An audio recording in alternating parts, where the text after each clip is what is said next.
Right then, folks, we've got a really emotive and interesting gentleman joining us next on stage to talk about one of the serious elements of fishing, and that is how angling helps people through difficult times. So we'll have this gentleman on stage because he knows much more about how it works and what happens with it. So without further ado, let's have, from Untitled Chapter, Dave Lyons. Welcome, Dave. Thank you very much. Come and grab a seat. You can choose a colour. Go for yellow. I like the blue one over there. So it's lovely to have you on board. You do an absolutely fantastic job. I became aware of your charity or your group a few months ago, sort of back end of last year. I'd heard of it, but I didn't know too much about it. Then when I found out what you do, you realise how important fishing is to people and what a good benefit it can have to people. 100%.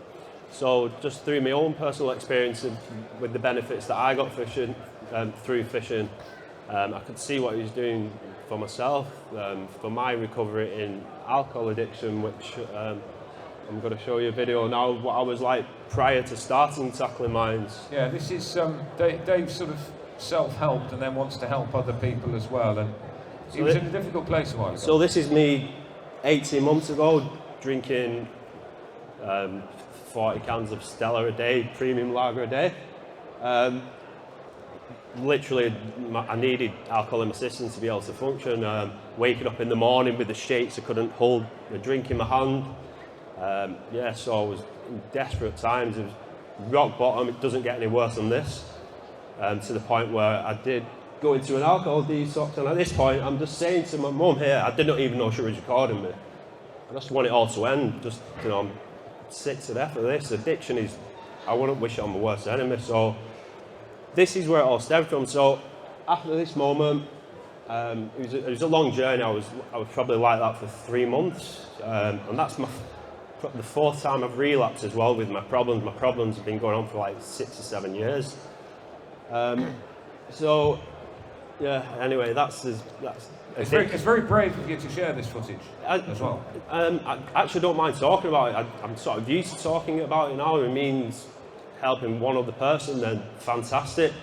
It can happen to anybody. Any of my family, my friends have said, the least person would expect it to happen to is yourself. So again, addiction doesn't discriminate. So how has fishing helped you? What has Tackling Minds done to move you forward? Right, so during my recovery period, I've always found it sort of difficult to not get back out and socialise and stuff, but never found that one thing that I loved. And I used to go fishing 20 years ago, and for some reason, unbeknown to me, I stopped fishing, moved into my own place overlooking a lovely lake called Hollingworth Lake, and as we all know, you don't lose that bug for fishing, do you? And decided to get back into it, and picking up some fishing gear, some piking gear. Never really done piking before. Engaging in like the Facebook communities, and then it was just getting outside, learning that new skill again. Being out in the green, blue spaces, we know the many benefits that you do get from those. Just engaging with other people, and my mind was active, and I had that buzz back that I've not had for any period of my recovery before. Well, I'm looking at the picture of you up there, and that's a very different Dave to the one that we saw a few minutes ago. Yeah, that's completely different person. 100%. So I started Tackling Minds with 3 months after my recovery, before I was in that state. And then the idea came about just because I could see the benefits that I was getting from it. I've been on numerous medications. I've been see so many like different psychologists, CBT therapists. Nothing was working. It was just like quite disheartening, really. And then, as I say, got back into the fishing, seeing the benefits that I was getting from it. And it was like, if this is working for me, this is got to work for somebody else. And that was it. I jumped into the deep end. The idea started flowing. I'm just like, I'm just going to promote this to my best of my ability. And how has it been received then? Because you've got a few guys there, so it's been picked up really well. Yeah. So these guys are army veterans. They come with us on a weekly basis. 90% of our participants have never been fishing before. So introducing these guys as they have PTSD issues, other complex mental health issues, and just to get the feedback off these guys and what they get from it, and to see the faces when they're catching on the comments, it's like, this has been the best day I've had out in years, or some comments, best day out ever. I've done a lot of work with these sort of these sort of groups before as well. I've seen some magnificent case studies, stroke survivors picking up a fishing rod, learning cognitive behaviour afterwards, working with a number of military charities for guys that are suffering from mental health issues. Again, a lot of PTSD, but it could be anxiety disorder, it could be all sorts of things. And I don't know, it's amazing seeing the difference in people when they pick a fishing rod up. It galvanises you, doesn't it? Massively. So, if there's anybody out there that knows anybody that's got any problems, what advice would you give to them? Or if you are listening and you have problems, what advice would you give? You've been through it, you've got the t-shirt. Literally. Yeah, 100%. And the best advice is be open, speak to your family, speak to your friends. There's nothing to be ashamed of. There's help out there. You know, if you haven't got the support of your family and friends, not everybody understands if it's mental health, if it's addiction. Not everyone understands. There are professionals. There's helplines out there. Just whatever you do, just don't suffer in silence.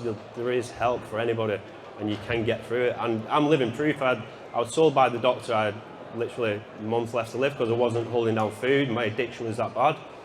I got out of that. If I can get out of addiction or can get over my mental health, then anybody can. You're getting quite a bit of publicity of it now as well. We're seeing a clip here that's ITV News, so you know more and more people are taking notice of what you're doing. It's quite a big movement up north as well, isn't it? It's spreading national now, but it's quite a big thing. Yeah, massively. And I mean, the media coverage really stemmed from getting the social prescribing, getting fishing prescribed on the NHS. It was heard of. It had been done before. It wasn't necessarily being spoken about. And again, I thought, why is nobody like promoting this? I thought, if nobody else is, I'm going to shout from the rooftops. And that's what I did. I contacted media outlets, and then before you know it, things just snowballed and gained momentum. And we're still doing it. Like, we're doing a documentary with the BBC and other production companies. It's just non-stop. So for those that don't know, a while ago there have been a number of studies done by a number of different GP practices. I suppose it not necessarily started out with, but there were pilot schemes at various different GP practices about the benefits of what the class is social prescribing. So self-help is one thing, but people need a lift. They need a pointer in the right direction. And speaking to people that have had similar experiences is, I think, a really, really good benefit and a beneficial way of getting through these difficulties. Yeah. And GPs now have realised the benefit of it. There's loads of universities that do studies on what they class as green and blue space therapy. So green space therapy doesn't take the brains of Einstein. You go outside in the green world and you relax a bit, don't you? And the same with blue space therapy as well. And they're finding that actually blue space therapy is more beneficial than green space therapy, which means that we need to be by water more. So, tell us practical examples of what you've seen there. In what I've seen in terms of what the participants get from and how they're getting and what they're doing. Well, like some of the service users, participants I like to use, a lot of them from the NHS departments are inpatients in these facilities on mental health wards. It's the only time in the week that they're getting outside to engage with other people, to engage with, as you say, the green and blue spaces, and to go outside and catch a few fish, learning a new skill, a new hobby. It's just, you can just see it on the faces, the delight they're getting from it, and it gives me goosebumps. I'm getting goosebumps thinking about it, just to see the pleasure they get from it. It's a brilliant movement. I'm seeing the coverage that you're getting there. It looks like that's in Dutch as well, so it's the news is spreading worldwide now. Yeah. It's, again, just because things snowballed and momentum continued, and RTL News in Holland got in touch and wanted to do a news article on us, and so we're getting tons of messages from people in Holland now wanting to set up similar initiatives. It's great, and the emails, how do we go about this, what do we need to do to be able to be successful? So how does it work then? What can you tell people? Do they have to come to you for it? Do they have to meet up with a group? Can they set their own groups up? How does it work? Well, to be honest, since Tackling Minds have started, it's amazing to see the influx of groups that have come off the back of what we're doing. So there are other groups out there doing what we're doing. It's just literally a case of having the correct legalities in place, which the Angling Trust have been fantastic when we set up. There was a great, basically the paramount in the early process for us. So anybody wanting to start, I'd definitely speak to the Angling Trust. Speak to your local community voluntary sector, your CVS. Again, they'll set you up with the business structure, the legality side of it, and again, the help is out there for anybody wanting to go down this. But the service users, the participants, come to us through a referral system. So we've grown that much now. It's just through word of mouth that we are running data on the demand within the organisation, just within our locality, is ridiculous, and the scope it's got to go national again is just like you and I heard you and Jamie talking about trying to get more people, more participants insufficient. The avenues to get participants insufficient through the mental health side and the wellbeing side of it it's ridiculous. Well, it was one of the key areas and key functions for getting fishing back through the COVID discussions when we were working with the government, trying to firstly confirm that fishing wasn't going to be part of the problem, but secondly that it would absolutely be part of the solution.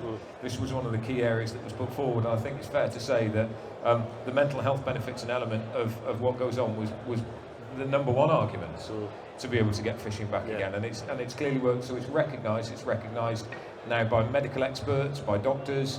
It's recognised in the academic world because there's been studies on it showing that it works.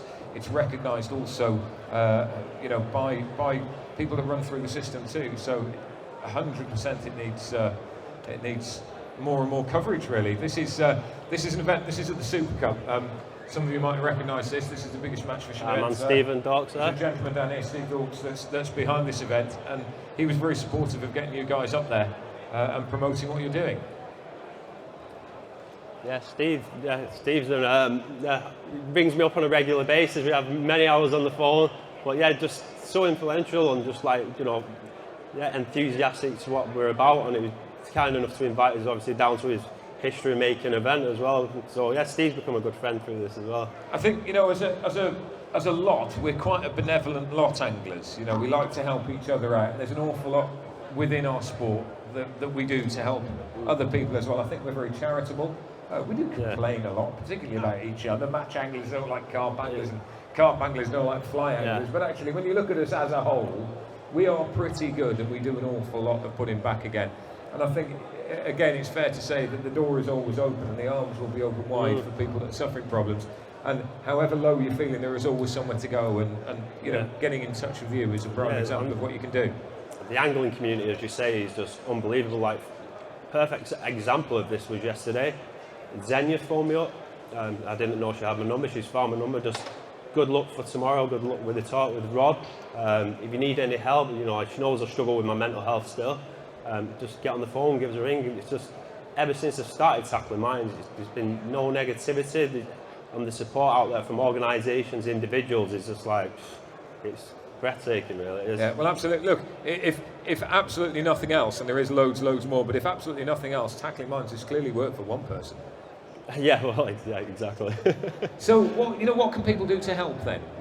There's people looking here. Do you collect for charity? Do you just use awareness? What do you do? Do you need funding? Do you need any help? What can we all do to try and help this? So this is tackling mines is just over a year old now. It's been every day is a learning curve for me.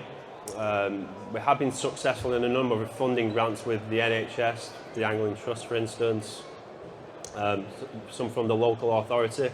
But showing these funders that you're also doing your own fundraising is a great way to show them things are ticking over. But we do. I'm not. This is not a plug by any means, but we do sell the T-shirts and a number of merchandises, and that goes to making fishing accessible. It all goes back into what we're trying to achieve. The raising awareness thing is massive as well, because there's a lot of people that do struggle, and I know very well. Through the military side of things, where guys are suffering from PTSD, sometimes they're not opening their eyes. They want help, but they don't know what's around. And just raising awareness of what's around, particularly if they know that the sort of people are going are very much like them as well. It's absolutely huge. So again, if you know anybody that might be having difficulties in a bit of a dark time, just tell them that it exists and see if they'll reach out, because certainly they'll be welcome.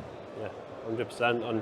And exactly what you just said there is, just the fact that we've experienced or still experience our own difficulties, it does help other people to open up, because we're not going to be judgmental towards anybody who's going through their own issues, and it's just being on the bank gives you that opportunity, as we all know, that time, that relaxation, just to open up. And I can't think of any other sport, any other hobby that gives you that. Well, it is absolutely all-encompassing, and again, I say this all the time, but if you want to get into fishing because you need to be on your own and get off the world and be quiet, great.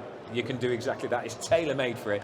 If you want to be social and you need somebody with you and spend some time with like-minded people, you know what? Great, because it's tailor-made for that as well. And whatever you want it to be, it can be, and especially when you're working with people or fishing with people that are friendly, doing the same thing, it's just an absolute tonic. It really is. So, mate, it's been a pleasure having you on stage. Thank you ever so much. Is there anything else you'd like to highlight? I don't know if anyone's getting any questions, really. I'm all up to take any questions. If you've got any questions about anything, please feel free to raise them. No, I think it's a great opportunity. But there isn't really, like, things just really do continue to go from strength to strength. You had Ricky Hatton is now our ambassador.